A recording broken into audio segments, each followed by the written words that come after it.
Good morning, everybody. Happy Labor's Day. Happy Labor's Day? Happy Labor Day. I want to go through and show you all what I got here at the Knapp Inn. Let's see. So this is stuff I brought. This was actually stuff I had already sold before I left to the Knapp Inn, so it didn't even make it there. It stayed here. A couple orders there, one with some Horse Creek. I've got a ton of Horse Creek left, guys, if you're interested in it. People was buying that Fort Payne over the Horse Creek, believe it or not. This Fort Payne I chipped a little bit of it while I was setting around my booth there. And people were loving it because it looks a lot like the Coshocton Blue. The Nelly, they call it Nelly Chert, I think. But a lot of it really resembles the light blue Coshocton flint. And I found this in Tennessee. It's a variety of Fort Payne, I believe. I'm calling it Blueberry Fort Payne, but I don't know. The blue stuff, at least. But it is really neat stuff.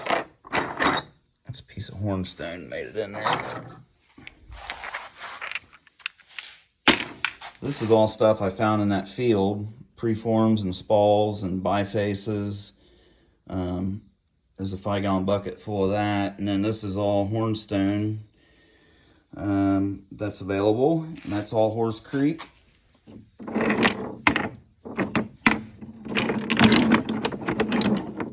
Lots of Horse Creek left. I'm going to biface a bunch of this and heat treat it. And then I'll go through it and maybe sell a few of them. I'm going to keep quite a bit of this for myself. It's so hard to find. But anyhow, so this is what I got. I was able to sniff around and sniff out some more Flint Ridge a little bit. So I'll be able to hook you guys up with a few pieces of it. The people that I promised. But it's just, I was hoping to get maybe that much for myself, but a lot of this has seams in it and stuff, and it's makes it kind of tough to work. It had been cherry picked through pretty hard when I got there, so but I got some decent pieces.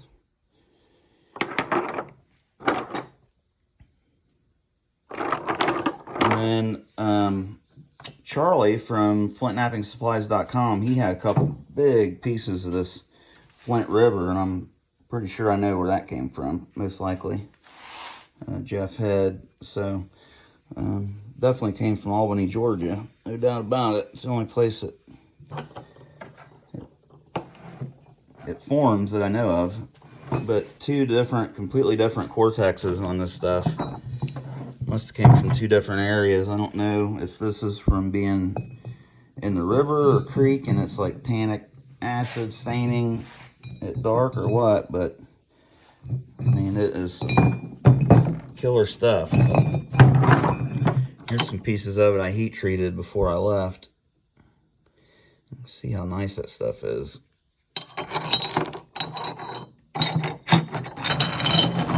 Oh!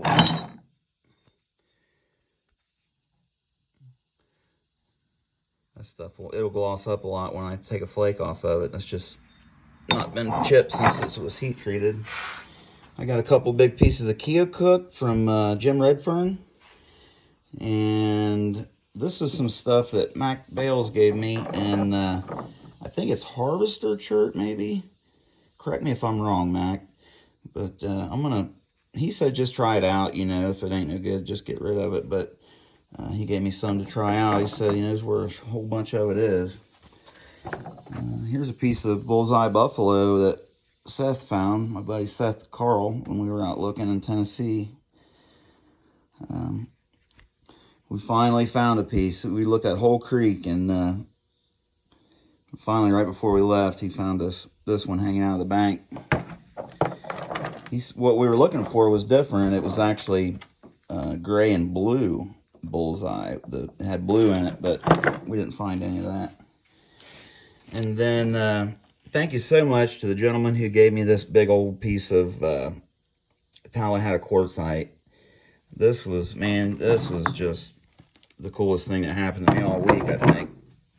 I've been dying to nap some of that stuff, and he wasn't lying. This thing, it weighs dead on 50 pounds is what he said. He said, I bet that thing weighs 50 pounds, and I just weighed it on a scale, and it weighs exactly 50 pounds.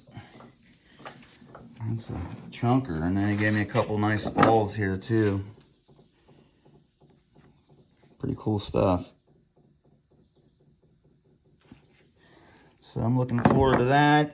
He also gave me a piece of Pearl Yoder's Dan and Pearl's coral, heat-treated coral. This thing's going to be awesome. If I can get right in that clear layer under that Cortex. Woo! Doggy, doggy. Some Pedernales from Doug Sutton from Texas. Did a little horse trading with Doug. What else? I got some tools that I've been needing. Got me a couple solid copper billets. And a pressure flaker. I've been wanting one of these that it's a twist lock, you know, tightens up on it. Got my old thing of pine pitch from a gentleman. I wanted to show you all this while I had the camera out. This is a Knapp Inn that's coming up. If y'all want to pause it and get the information. This is in Hocking Hills. Logan, Ohio. October 21st, 22nd. Whoa. Man, big old list on the back there. Notes for vendors. And you guys can pause that if you want and read over it. I think that's a new one. That's the first one they're having, and they could sure use some people heading out there. I'll probably go myself if I can swing it. So yeah, I guess that's it, guys. I'll be going back for some more hornstone soon and Fort Payne. But as of now, I've got a lot of this stuff. This stuff really is really cool. Some of it they discarded because they didn't like whatever with it that had seams or crystal pockets or something. But there's a lot of them in here that are perfectly good. And I don't know if in that field there were just caches of bifaces that they plowed up or what, and these things were just, I mean, everywhere. And a lot of it has bullseyes and stripes and streaks, and it's lighter colored, and really cool stuff. A nice bullseye there. I mean, that make a killer point, man. But I'm going to go back and get some more of those, too, if it's cool with my buddy. I'm going to take some 5-gallon buckets and just spend a day out in that field getting bifaces and preforms. And if they don't sell, I'll just keep them myself. I want some of that good bullseye stuff. So, I guess that's what's left of the Fort Payne. Between that, yeah, I think that's it, I guess. So, Jake Webster bought most of the Fort Payne. He bought quite a bit of it when I first got there. Anxious, so yeah, you guys keep your eye out for Jake Webster to be making some killer stuff out of Fort Payne. He got some really, really nice pieces, nice solid ones. But I know where a bunch more of this stuff is, guys, so I'll be going back and getting more within the next couple weeks, probably. But I didn't get to really do any napping while I was there with anybody. I kind of had to watch my rock and sit around and napped a few bifaces out of this, some of this different stuff. Looks like hornstone there, probably. But anyhow, so that's it, guys. I think I spent all the money I made back on rocks, so that's the way it goes. But I'm going to try for another Danish dagger maybe out of this one here. And then this thing here, I don't even know. I guess I'll probably just spall that one up and heat treat it, but it's a big old nodule. It'd be a cool one to keep a hold of. If anybody wants it whole, let me know. It weighs 30 pounds. I'll probably spall that one up though. Try and make a big biface out of it and sell the spalls. Yes, sir. Okay, that's it, guys. Figured I'd show y'all what I ended up with and what I got left. So, let me know. I like to give my YouTube crowd first shot at a lot of this stuff. I've got some really loyal subscribers, and I like to take care of you guys first if I can. So, if you're interested in anything, just shoot me an email, bradsarrowheads@gmail.com. bradsarrowheads@gmail.com. That's it, guys. Have a good day. Enjoy your holiday. Peace.